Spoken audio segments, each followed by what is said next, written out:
Hello students, mathematics class 10th NCERT का question number 2 है। Proof करना है कोई भी पॉजिटिव इंटीजर है वो 6q+1, 6q+3 और 6q+5 के रूप में होता है या हो सकता है। अगर q कोई भी इंटीजर है, समझ पा रहे हो आप? मतलब धनात्मक विषम संख्या जो होती है, जो पूर्णांक के रूप में होती है, वो 6q+1, 6q+3 और 6q+5 के रूप में हो सकती है। ये बात हमें प्रूव करनी है, जहाँ पे q कोई भी पूर्णांक है। चलो सॉल्व करते हैं। बड़ा आसान क्वेश्चन है, प्रूव करने के लिए बोर्ड में आएगा इस बार, ध्यान से देख लो। तो हमें इसके लिए क्या पता होना चाहिए? हमें इसके लिए यूक्लिड एल्गोरिदम पता होना चाहिए। यूक्लिड एक मैथमेटिशियन है, उनकी एल्गोरिदम हमें पता होनी चाहिए। एल्गोरिदम मतलब उनकी प्रमेयिका, जिसे हम यूक्लिड विभाजन प्रमेयिका, यूक्लिड डिवीज़न एल्गोरिदम भी कह सकते हैं। समझ रहे हो? ये बात हमें आनी चाहिए। ये क्या थी? ये थी a=bq+r, a=bq+r। आपको पता है इसमें जो a है वो डिविडेंड है, जो b है जिससे हम डिवाइड दे रहे हैं वो डिवीज़र है। जितनी बार डिवाइड दिया कोशेंट हो गया जो q हो गया, और r4 रिमाइंडर बच गया, ये जो r जो है, और ये r लास्ट में जुड़ जाता है, रिमेनिंग पार्ट है, रिमाइंडर। तो a डिविडेंड हो गया, b डिवीज़र, q क्वोशिएंट हो गया, r रिमाइंडर होगा। इसमें इन्होंने क्या बताया था ये तो आपको पता ही है।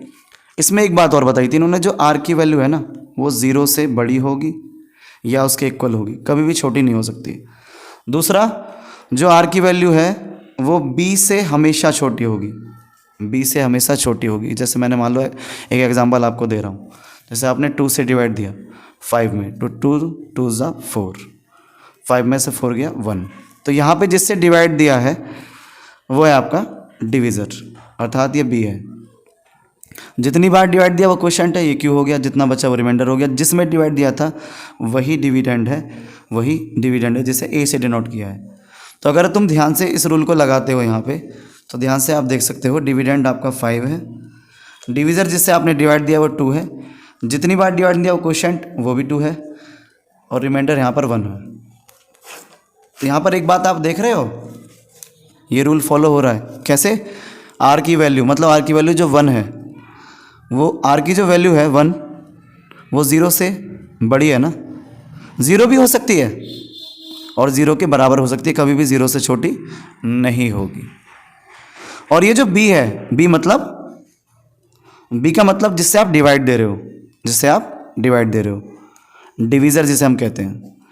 तो b की वैल्यू यहाँ पर अगर हम कंपेयर करें तो b की वैल्यू यहाँ पे 2 है, 2 से डिवाइड दिया था आपने, तो b की वैल्यू जो होगी वो भी r से बड़ी होगी।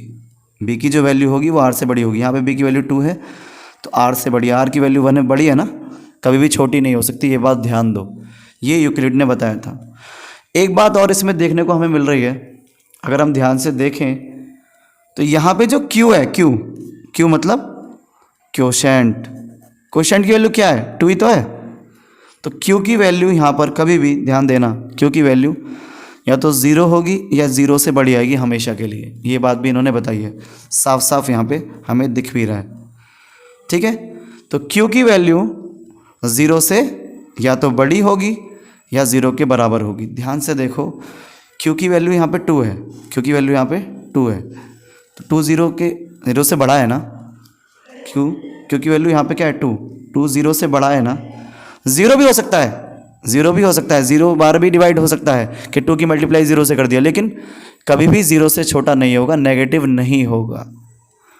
तो r की वैल्यू कभी भी नेगेटिव नहीं होगी और b की वैल्यू मतलब q की वैल्यू भी कभी भी नेगेटिव नहीं होगी।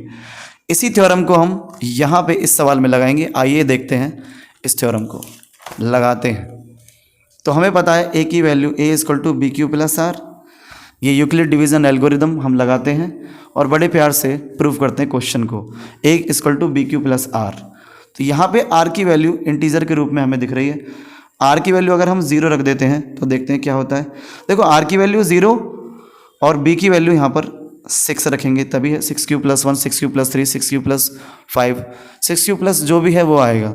तो r की वैल्यू हमने 0 रखा पहले, 0 1 2 3 4 इस तरह से हम रखते जाएंगे, और b की वैल्यू हमने 6 रखी। b की वैल्यू हमें 6 ही रखनी है बच्चों। तो यहाँ पे जो कंडीशन आ रही है वो ये आ रही है कि जो आर की वैल्यू है या तो 0 होगी या 0 से बड़ी भी हो सकती है और 6 से छोटी ही आने वाली है, 6 से छोटी ही आने वाली है। समझ गए? तो आर की वैल्यू 0 भी हो सकती है, 0 से बड़ी भी हो सकती है, 1 2 3 4 5 डॉट डॉट डॉट ये वैल्यू रखते जाएंगे और आंसर हमारे सामने आएगा। तो आर की वैल्यू सबसे पहले मैं 0 रख रहा हूँ और बी की वैल्यू 6 है, बी की वैल्यू 6 है। कंडीशन से कंपेयर भी आप कर सकते हैं यूक्लिड डिवीजन एल्गोरिथम। चलो रख के देखते हैं। बी की वैल्यू 6 रखा, क्यू प्लस आर की वैल्यू हमने 0 रखा, तो ए की वैल्यू आ गई 6Q। क्या 6Q जो आया है वो 2 से डिवाइड हो सकता है? और जो 2 से डिवाइड हो सकता है ना, 2 1 2 2 2 3 2 3 6, क्या 6Q है वो 2 से डिवाइड हो सकता है? हाँ हो सकता है, 3Q बार हो जाएगा डायरेक्ट, 2 3 6 होता है, 6 में 6 0, तो 3 बार जा रहा है ना। 2 से एग्जैक्टली डिवाइड हो रहा है, मतलब एग्जैक्टली डिविजिबल बाई 2। और जब एग्जैक्टली डिविजिबल हो जाता है तभी तो इवन नंबर हो जाता है। तो एग्जैक्ट अगर डिवाइड हो जाता है, पूरा पूरा कट जाता है, तभी इवन नंबर होता है। समझ रहे हो? अगर हम 6Q को देखा, आर की वैल्यू 1 रखो और बी की वैल्यू 6 है, इसी नंबर में मतलब यूक्लिड थ्योरम में ही रखते हैं, आर की वैल्यू 1 रखते हैं और आर की वैल्यू जैसे हमने 1 रखा तो अब जो वैल्यू नई वैल्यू आई है वो आई है 6Q + 1। अब ये 6 से 1 एक्स्ट्रा है, 6Q से 1 एक्स्ट्रा है, तो क्या ये 2 से पूरा पूरा जाएगा? क्या ये 2 से पूरा पूरा डिवाइड हो जाएगा? नहीं होगा ना। तो 2 से डिवाइड जो नहीं होता है वो क्या होता है? ऑड नंबर होता है, ऑड नंबर होता है। समझ रहे हो? तो हम देख पा रहे थे कि 6Q 2 से जा रहा था, वो इवन नंबर को दिखा रहा था, और 6Q + 1 ऑड नंबर को दिखा रहा है। इसी टाइप से अगर मैं 6Q आर की वैल्यू 3 रखता हूँ अगर मैं, तो 6Q + 3 आ जाएगा, तो 6Q + 3 आ जाएगा, तो ये भी 2 से डिवाइड नहीं होगा, तो ये भी ऑड होगा। इसी टाइप से क्वेश्चन के अकॉर्डिंग 6Q + 5, मतलब आर की वैल्यू अगर मैं 5 रखता हूँ तो 6Q + 5 आएगा, तो ये भी तो ऑड होगा। तो हो गया ना प्रूफ? क्या प्रूफ हो गया? 6Q + 1, 6Q + 1, 6Q + 3 and 6Q + 5 तीनों ही ऑड हैं और यही हमको प्रूफ करना था। तो यही प्रूफ हो गया है, हैंस प्रूव्ड। समझ रहे हो आप? इस तरह से क्वेश्चन नंबर 2 को देख सकते हैं। तो मिलते हैं 24 सर की ज्ञानशाला, मतलब आपकी ज्ञानशाला के साथ और कुछ नया लेके आते हैं। जय हिंद।